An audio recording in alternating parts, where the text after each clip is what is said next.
whenever you are starting IV insertion, make sure you have to avoid inserting an angle where two veins meet. You can see you have to avoid inserting the needle in this place.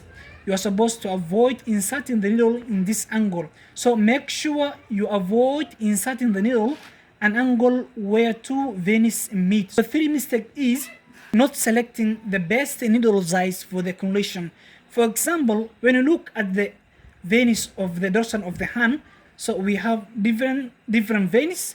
So we have veins on the metacarpals. So make sure you have to avoid inserting cannula on the metacarpal veins because they are very thin and very fragile to insert.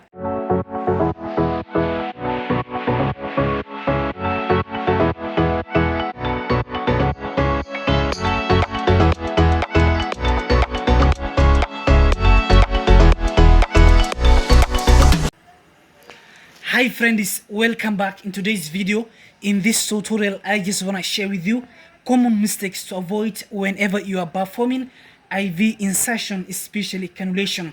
So whenever you are performing IV insertion, you are supposed to follow the right technique and tips for you to insert properly the needle into the vein. So first, you have to apply a tourniquet.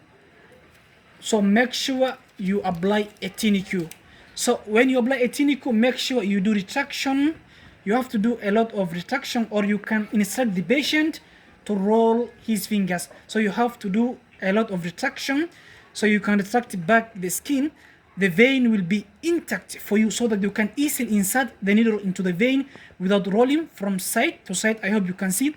If you don't apply any pressure or if you don't do any retraction, so the vein can roll from side to side, and eventually you may miss the cannulation, or maybe the vein come as well or break. So that is number one mistake you are supposed to avoid.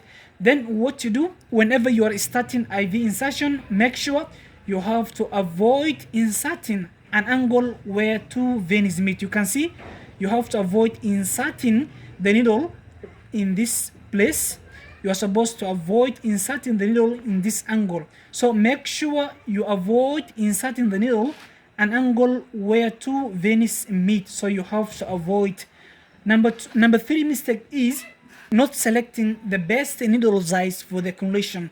For example, when you look at the veins of the dorsal of the hand, so we have different veins. So we have veins on the metacarpals. So make sure you have to avoid inserting cannula on the metacarpal veins because they are very thin and very fragile to insert. So make sure you have to consider the size of the vein and the size of the needle. For instance, in such type of vein, you are supposed to use a needle of gauge 22, 18 gauge, or a 16 gauge cannula. For instance, I have here a 22 gauge cannula, that's the blue one, and I also have the 24 gauge cannula, that's the yellow one. So in this case, which type of vein or which type of needle should I use so that I can properly cannulate the vein without disturbing me? So in such case, this vein is very larger. So what you do, you have to use with the 22 gauge cannula. So make sure, let me show you how you are going to do. Make sure first you attach and secure the cannula before you insert into the needle. Then you have to hold the cannula like this. Then what you do, you remove the cap of the cannula. Then whenever you're inserting, make sure you retract. You can instruct the patient to roll his fingers, or you can retract back the skin. Then what you do, you insert. Then this is how you are going to retract back the skin. Make sure you do retraction. Then you insert the cannula 15-degree angle deep into the vein. Then what you do, when you see a flashback, then you have to pull back the needle. You will see a secondary flashback. Then you can advance the cannula deep into the vein. Then what you do, make sure you don't administer any medication or don't try to flash the cannula before releasing the tourniquet. Number four mistake you are supposed to avoid whenever you are performing IV insertion is you must not try to flash the cannula or administer any medication without releasing the tourniquet first. Make sure when you see a flashback, you release the tourniquet, then you advance the cannula deep into the vein, then you start dressing the cannula. So I hope you are getting me right. This is how you are supposed to perform IV insertion in the right manner so that you don't ever miss a vein. And basically, some patients, if they're hydrated, the vein can harden, or maybe they may be too very small or very fragile, and whenever you try to insert, then they may break, they may swell. So make sure you can palpate, or you can maybe retract back the skin. And what you do whenever you are cleaning the vein, this is how you are supposed to clean the vein. Make sure you get an alcohol swabs before you insert the cannula. Make sure you have to clean the vein in a circular manner. So make sure you clean the vein in a circular manner before you start inserting the cannula into the vein.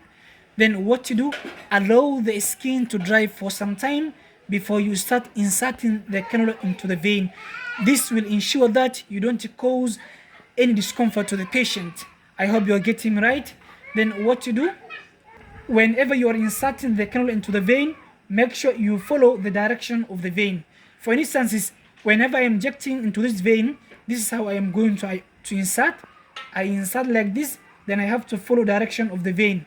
And let me show you in another manner. For example, this is the vein. I hope you're inserting here. Make sure you have to follow the direction of the vein, but you must avoid injecting an area where two veins meet. So when you insert, make sure you follow the direction of the vein correctly, straightly where the vein passes. Then what you do, you can apply pressure. When you see a flashback, you can pull back the needle. Then you insert the cannula, you advance the cannula deep into the vein. Then you release the TNQ. Then you start dressing the cannula. Then whenever you are performing IV insertion, make sure you master the technique and skills whenever you are doing IV insertion to avoid causing any pain or discomfort to the patient. So let me show you now how you are supposed to insert. This is how you are going to do. Make sure you retract back the skin. Then you get the cannula. You insert 15 to 15 degree angle into the vein. This is how you are going to perform. So this is where you are supposed to start. You insert 15 degree into the vein. Then what you do, you see flashback. Then what you do, make sure you pull back the needle.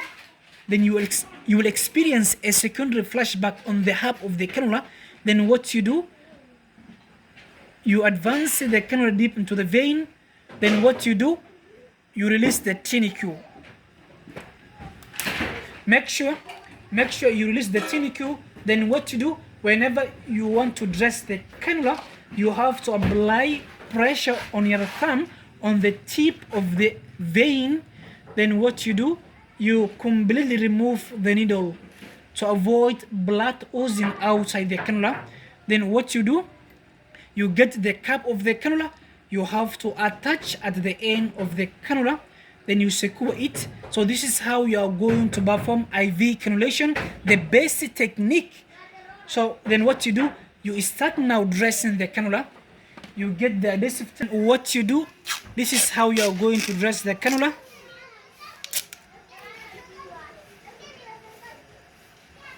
This is the correct way in which you are supposed to dress the cannula. You get the second adhesive tape.